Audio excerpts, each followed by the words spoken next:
श्रीशेषशैलसुनिकेतन दिव्यमूर्ते नारायणाच्युत हरे नलिनायताक्ष लीलाकटाक्ष परिरक्षित सर्वलोक श्रीवेङ्कटेश मम देहि करावलम्बम्। ब्रह्मादिवन्दित पदाम्बुज शङ्खपाणि श्रीमत्सुदर्शन सुशोभित दिव्यहस्त कारुण्यसागर शरण्य सुपुण्यमूर्ते श्रीवेङ्कटेश मम देहि करावलम्बम्।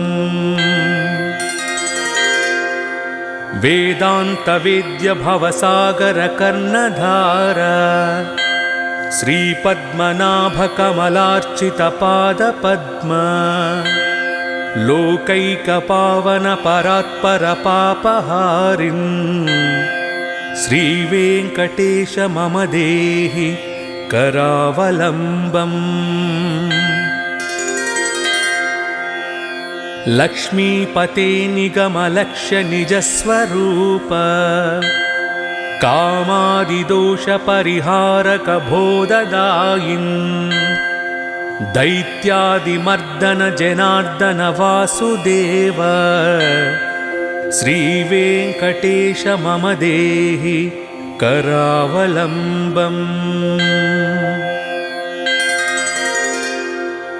तापत्रयं हर विभोरभसामुरारे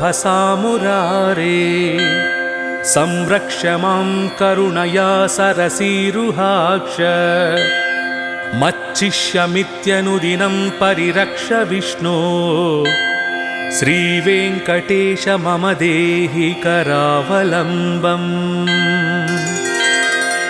श्रीजातरूप नवरत्नलसत्किरीट कस्तूरिकातिलकशोभिललाटदेश राकेन्दुबिम्बवदनाम्बुजवारिजाक्ष श्रीवेङ्कटेश मम देहि करावलम्बम्।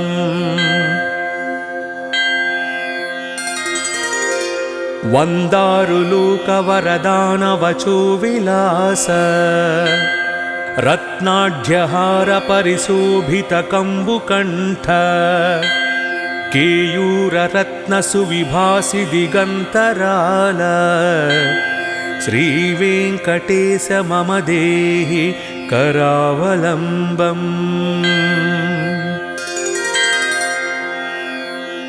दिव्याङ्गदाङ्कितभुजद्वयमङ्गलात्मन् केयूरभूषण सुशोभित दीर्घबाहो नागेन्द्रकङ्कणकरद्वय कामदायिन् श्रीवेङ्कटेश मम देहि करावलम्बम्।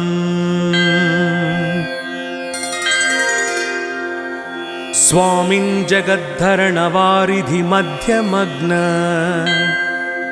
मामुद्धारय कृपया करुणापयोधे लक्ष्मींश्च देहि मम धर्म समृद्धि हेतुं श्रीवेङ्कटेश मम देहि करावलम्बम्।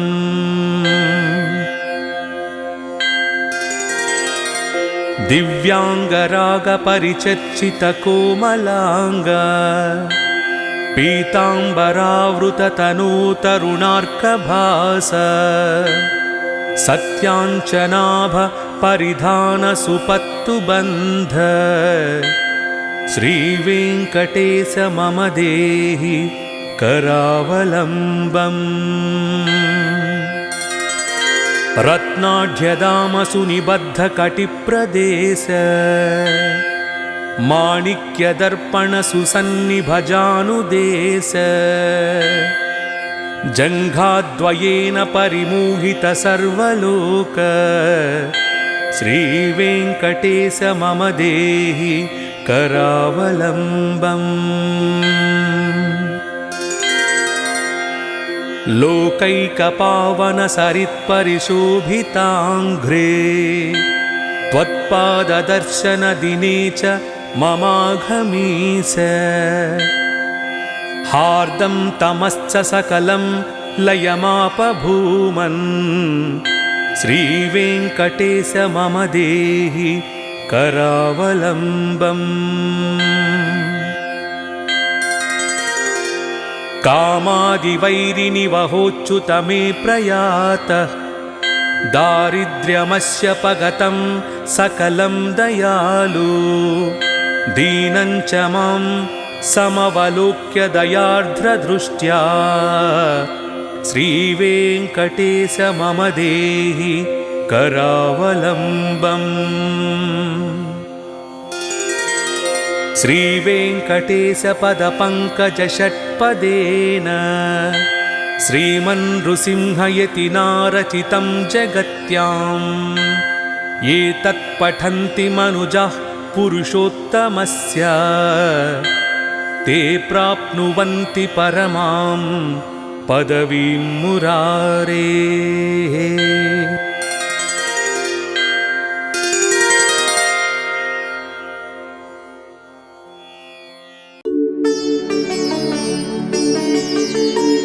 जगज्जालपालं चलत्कण्ठमालं शरश्चन्द्रबालं महादैत्यकालं नभोनीलकायं दुरावारमायं सुपद्मासहायं भजेऽहं भजेऽहम्।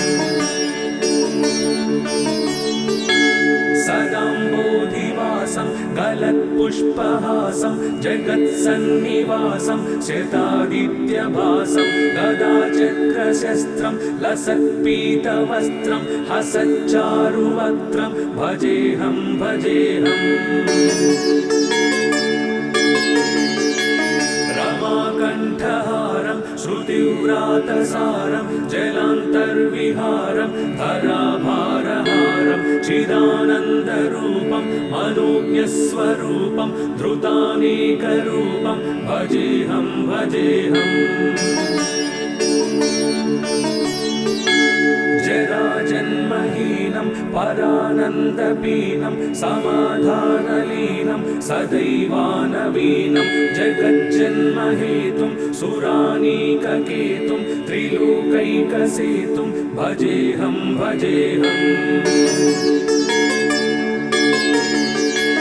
कृताम्नायगानं खगादीशयानं विमुक्तिर्निदानं हरारातिमानं स्वभक्तानुकूलं जगद्वृक्षमूलं निरस्तार्थशूलं भजेऽहं भजेऽहम्।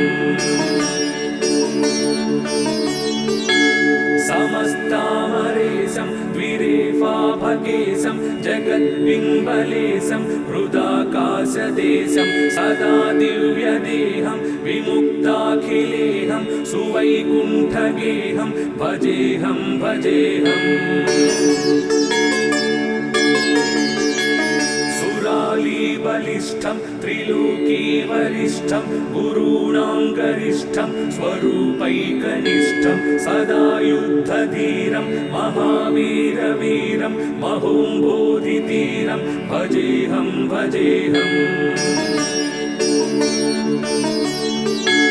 रमावामभागं तलानग्रनागं कृताधीनयागं गतारागरागं मुनीन्द्रैः सुगीतं सुरैः सम्परीतं गुणौधौरतीतं भजेऽहं भजेऽहम्।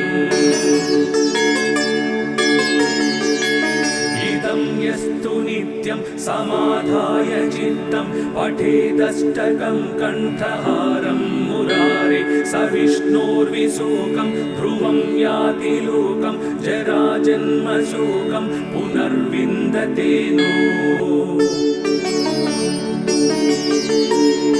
जगज्जालपालं चलत्कण्ठमालं शिरश्चन्द्रबालं महादैत्यकालं नभोनीलकायं दुरावारमायं सुपद्मासहायं भजेऽहं भजेऽहम् सदाम्बोधिवासं गलत्पुष्पहासं जगत्सन्निवासं श्रितादित्यभासं गदाचक्रशस्त्रं लसत्पीतवस्त्रं हसच्चारुवक्त्रं भजेऽहं भजेऽहम्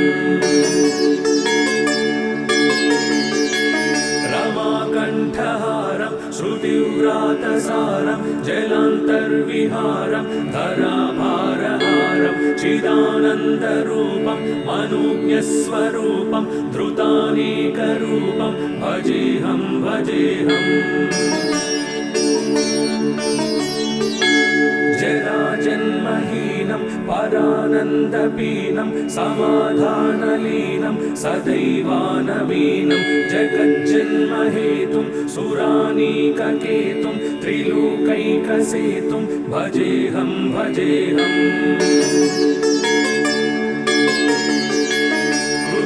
नायगानं खगादीशयानं विमुक्तिर्निदानं हरारातिमानं स्वभक्तानुकूलं जगद्वृक्षमूलं निरस्तार्थशूलं भजेऽहं भजेऽहम् समस्तामरेशं द्विरेफाभकेशं जगद्बिम्बलेशं हृदाकाशदेशं सदा दिव्यदेहं विमुक्ताखिलेहं सुवैकुण्ठगेहं भजेऽहं भजेऽहम्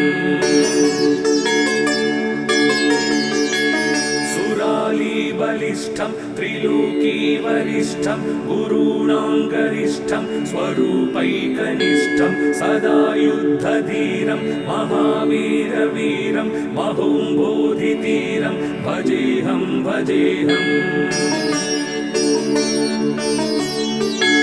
रमावामभागं तलानग्रनागं कृताधीनयागं गतारागरागं मुनीन्द्रैः सुगीतं सुरैः सम्परीतं गुणौधौरतीतं भजेऽहं भजेऽहम्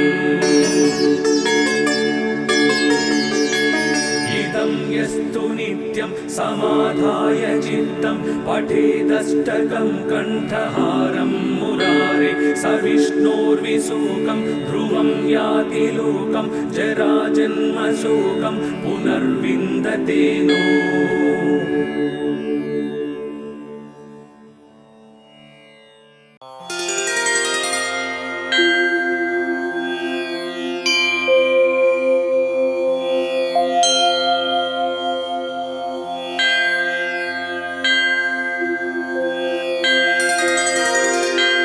श्रीशेषशैलसुनिकेतन दिव्यमूर्ते नारायणाच्युत हरे नलिनायताक्ष लीलाकटाक्ष परिरक्षित सर्वलोक श्रीवेङ्कटेश मम देहि करावलम्बम्। ब्रह्मादिवन्दितपदाम्बुजशङ्खपाणि श्रीमत्सुदर्शन सुशोभित दिव्यहस्त कारुण्यसागर शरण्य सुपुण्यमूर्ते श्रीवेङ्कटेश मम देहि करावलम्बम्। वेदान्तवेद्य भवसागर कर्णधार श्रीपद्मनाभकमलार्चितपादपद्म लोकैकपावन परात्परपापहारिन् श्रीवेङ्कटेश मम देहि करावलम्बम्। लक्ष्मीपते निगमलक्ष्य निजस्वरूप कामादिदोषपरिहारक बोधदायिन् दैत्यादिमर्दन जनार्दन वासुदेव श्रीवेङ्कटेश मम देहि करावलम्बम्। तापत्रयं हर विभोरभसामुरारे संरक्ष मां करुणया सरसीरुहाक्ष। मच्चिष्यमित्यनुदिनं परिरक्ष विष्णो श्रीवेङ्कटेश मम देहि करावलम्बम्। श्रीजातरूपनवरत्नलसत्किरीट कस्तूरिकातिलकशोभिललाटदेश राकेन्दुबिम्बवदनाम्बुजवारिजाक्ष। श्रीवेङ्कटेश मम देहि करावलम्बम्।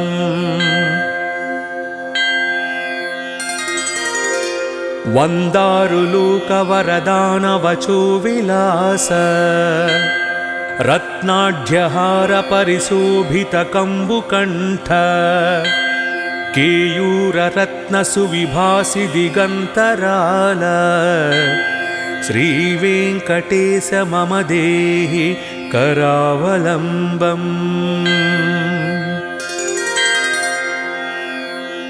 दिव्याङ्गदाङ्कितभुजद्वयमङ्गलात्मन् केयूरभूषणसुशोभितदीर्घबाहो नागेन्द्रकङ्कणकरद्वयकामदायिन् श्रीवेङ्कटेश मम देहि करावलम्बम्। स्वामिन् जगद्धरणवारिधि मध्यमग्न मामुद्धारय कृपया करुणापयोधे। लक्ष्मींश्च देहि मम धर्मसमृद्धिहेतुं श्रीवेङ्कटेश मम देहि करावलम्बम्।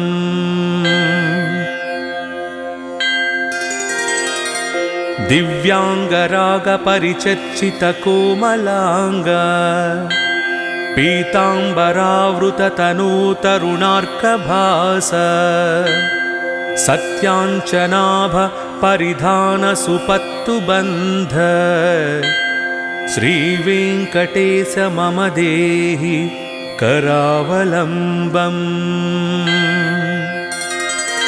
रत्नाढ्यदामसुनिबद्धकटिप्रदेश माणिक्यदर्पणसुसन्निभजानुदेश जङ्घाद्वयेन परिमोहितसर्वलोक श्रीवेङ्कटेश मम देहि करावलम्बम्। लोकैकपावनसरित्परिशोभिताङ्घ्रे त्वत्पाददर्शनदिने च ममाघमीस। हार्दं तमश्च सकलं लयमापभूमन् श्रीवेङ्कटेश मम देहि करावलम्बम्। कामादिवैरिनिवहोच्युत मे प्रयातः दारिद्र्यमस्य पगतं सकलं दयालु। दीनं च मां समवलोक्य दयार्द्रदृष्ट्या श्रीवेङ्कटेश मम देहि करावलम्बम्। श्रीवेङ्कटेश पदपङ्कजषट्पदेन श्रीमन्नृसिंहयतिनारचितं जगत्याम्। ये तत्पठन्ति मनुजाः पुरुषोत्तमस्य ते प्राप्नुवन्ति परमां पदवीं मुरारेः।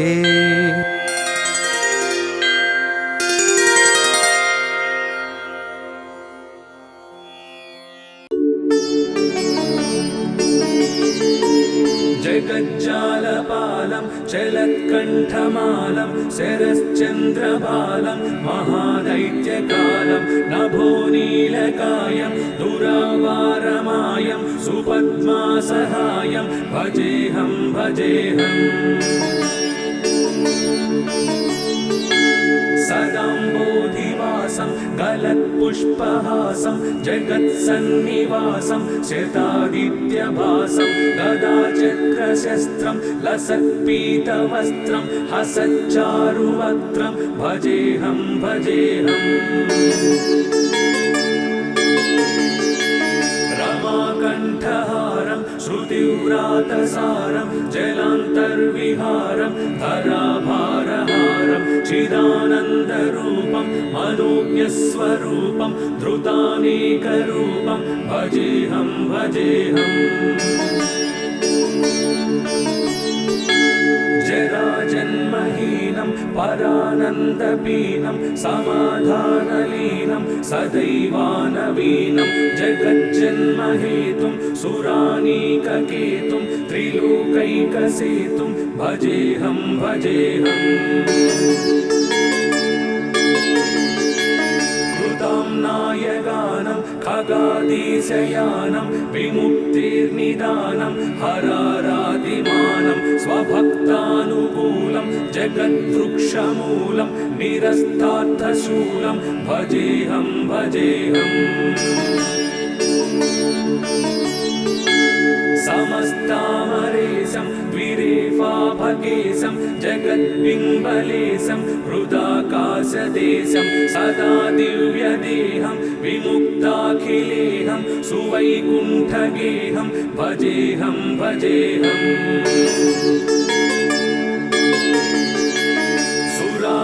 बलिष्ठं त्रिलोकीवरिष्ठं गुरूणां गरिष्ठं स्वरूपैकनिष्ठं सदा युद्धधीरं महावीरवीरं महोम्बोधितीरं भजेऽहं भजेऽहम् रमावामभागं तलानग्रनागं कृताधीनयागं गतारागरागं मुनीन्द्रैः सुगीतं सुरैः सम्परीतं पुनौधौरतीतं भजेऽहं भजेऽहम् इदं यस्तु नित्यं समाधाय चित्तं पठेदष्टकं कण्ठहारं मुरारे स विष्णोर्विशोकं ध्रुवं याति लोकं जराजन्मशोकं पुनर्विन्दते नो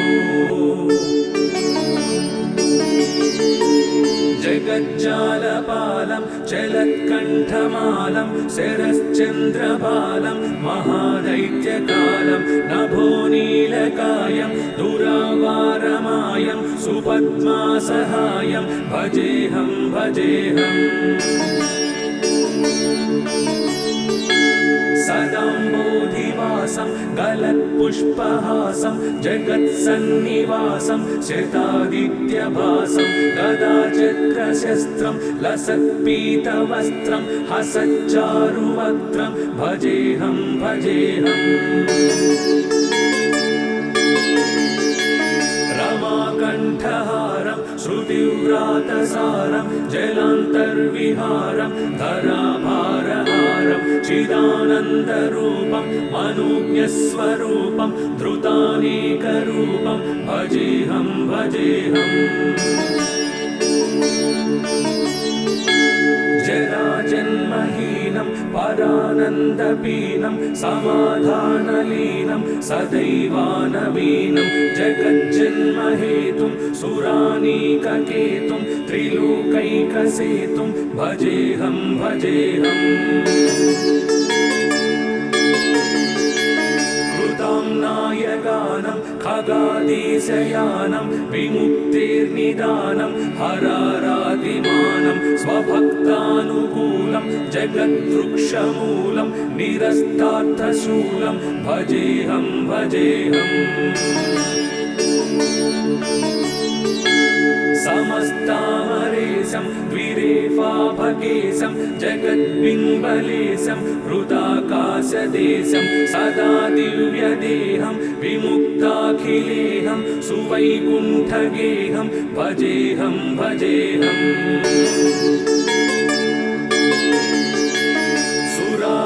बलिष्ठं त्रिलोकीवरिष्ठं गुरूणां गरिष्ठं स्वरूपैकनिष्ठं सदा युद्धधीरं महावीरवीरं महोम्बोधितीरं भजेऽहं भजेऽहम्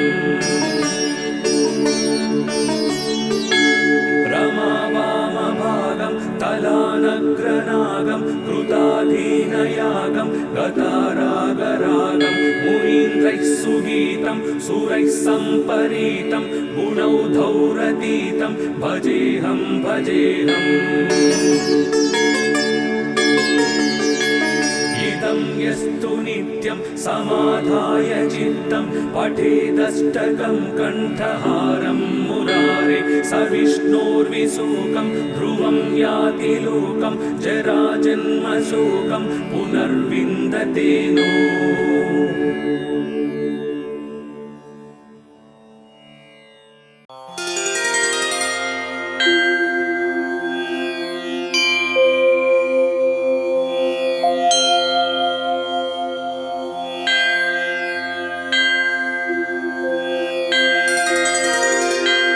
श्रीशेषशैलसुनिकेतन दिव्यमूर्ते नारायणाच्युत हरे नलिनायताक्ष लीलाकटाक्ष परिरक्षित सर्वलोक श्रीवेङ्कटेश मम देहि करावलम्बम्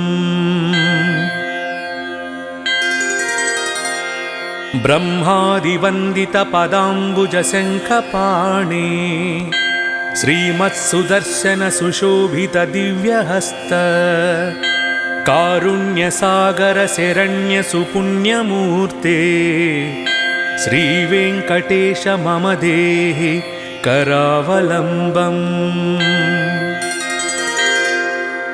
वेदान्त वेद्य भवसागर कर्णधार श्रीपद्मनाभ कमलार्चित पादपद्म लोकैकपावन परात्पर पापहारिन् श्रीवेङ्कटेश मम देहि करावलम्बम् लक्ष्मीपते निगमलक्ष्य निजस्वरूप कामादिदोष परिहारक बोधदायिन् दैत्यादिमर्दन जनार्दन वासुदेव श्रीवेङ्कटेश मम देहि करावलम्बम् तापत्रयं हर विभोरभसामुरारे संरक्ष मां करुणया सरसीरुहाक्ष मच्चिष्यमित्यनुदिनं परिरक्ष विष्णो श्रीवेङ्कटेश मम देहि करावलम्बम् श्रीजातरूप नवरत्नलसत्किरीट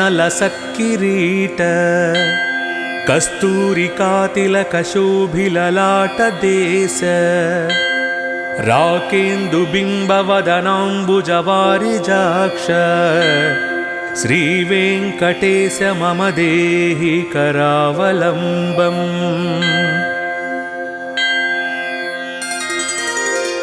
वन्दारुलोकवरदानवचो विलास रत्नाढ्यहार परिशोभित कम्बुकण्ठ केयूररत्न सुविभासि दिगन्तराल श्रीवेङ्कटेश मम देहि करावलम्बम् दिव्याङ्गदाङ्कित भुजद्वयमङ्गलात्मन् केयूरभूषण सुशोभित दीर्घबाहो नागेन्द्र कङ्कण करद्वय कामदायिन् श्रीवेङ्कटेश मम देहि करावलम्बम्। स्वामिन् जगद्धरणवारिधिमध्यमग्न मामुद्धारय कृपया करुणापयोधे। लक्ष्मींश्च देहि मम धर्मसमृद्धिहेतुम्। श्रीवेङ्कटेश मम देहि करावलम्बम्।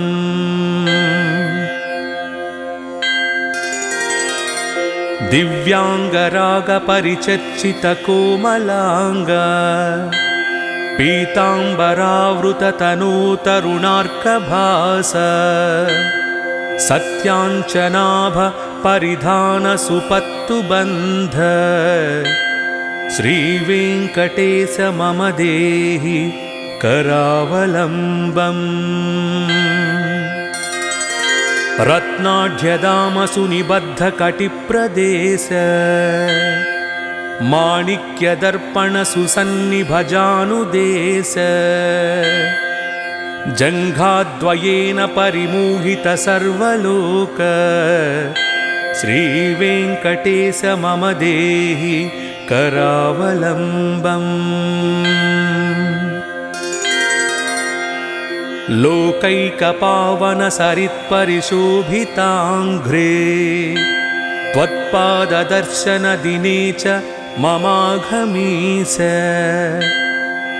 हार्दं तमश्च सकलं लयमापभूमन्। श्रीवेङ्कटेश मम देहि करावलम्बम्। कामादिवैरिनिवहोच्युत मे प्रयातः। दारिद्र्यमस्य पगतं सकलं दयालु। दीनं च मां समवलोक्य दयार्द्रदृष्ट्या। श्रीवेङ्कटेश मम देहि करावलम्बम्। श्रीवेङ्कटेश पदपङ्कजषट्पदेन श्रीमन्नृसिंहयतिनारचितं जगत्याम्। ये तत्पठन्ति मनुजाः पुरुषोत्तमस्य। ते प्राप्नुवन्ति परमां पदवीं मुरारेः।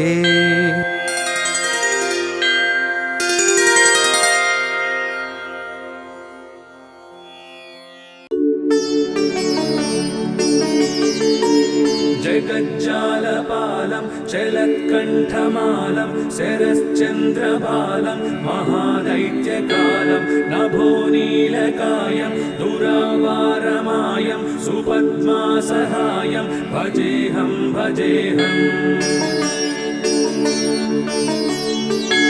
सदाम्बोधिवासं गलत्पुष्पहासं जगत्सन्निवासं शतादित्यभासं गदाचक्रशस्त्रं लसत्पीतवस्त्रं हसच्चारुवक्त्रं भजेऽहं भजेऽहम्। रमाकण्ठहारं श्रुतिव्रातसारं जलान्तर्विहारं धराभारहारं चिदानन्दरूपं मनोज्ञस्वरूपं धृतानेकरूपं भजेऽहं भजेऽहम्। जराजन्महीनं परानन्दपीनं समाधानलीनं सदैवानवीनं जगज्जन्महेतुं सुरानीककेतुं त्रिलोकैकसेतुं भजेऽहं भजेऽहम्। कृताम्नायगानं खगादीशयानं विमुक्तिर्निदानं हरारादिमानं स्वभक्तानुकूलं जगद्वृक्षमूलं निरस्तार्थशूलं भजेऽहं भजेऽहम्। समस्तामरेशं द्विरेफाभगे सर्वाङ्गेशं जगद्बिम्बलेशं हृदाकाशदेशं सदा दिव्यदेहं विमुक्ताखिलेहं सुवैकुण्ठगेहं भजेऽहं भजेऽहम्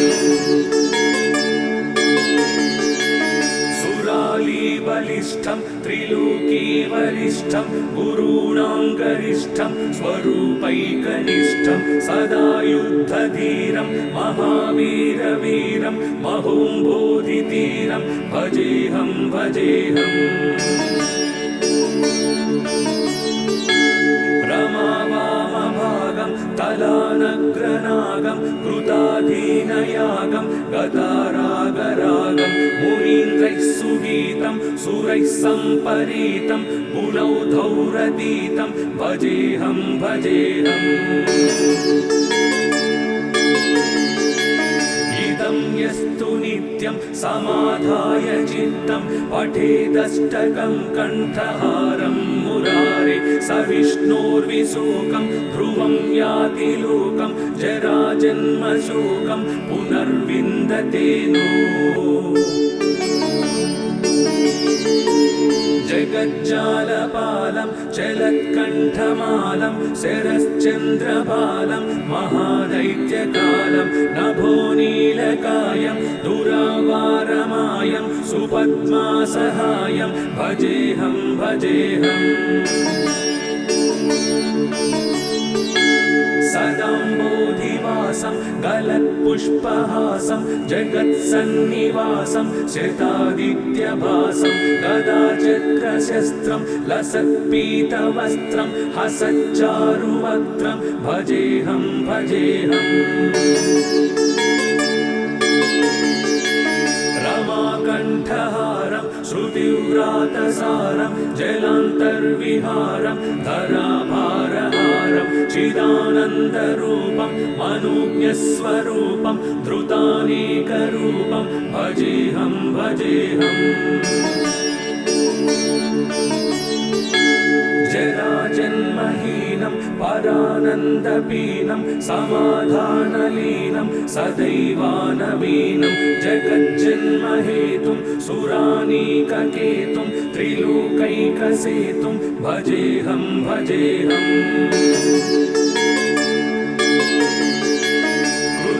नायगानं खगादेशयानं विमुक्तेर्निदानं हरारातिमानं स्वभक्तानुकूलं जगद्वृक्षमूलं निरस्तार्थशूलं भजेऽहं भजेऽहम्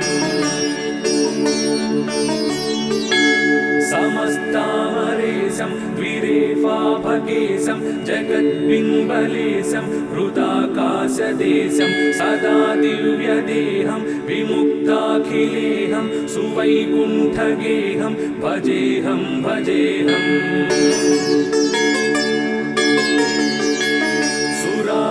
बलिष्ठं त्रिलोकीवरिष्ठं गुरूणां गरिष्ठं स्वरूपैकनिष्ठं सदा युद्धधीरं महावीरवीरं महोम्बोधितीरं भजेऽहं भजेऽहम्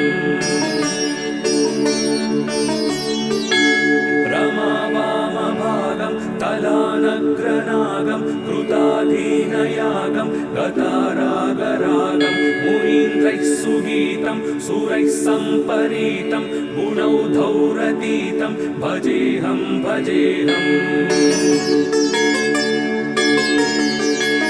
इदं यस्तु नित्यं समाधाय चित्तं पठेदष्टकं कण्ठहारं मुरारे स विष्णोर्विशोकं ध्रुवं याति लोकं जराजन्मशोकं पुनर्विन्दते नो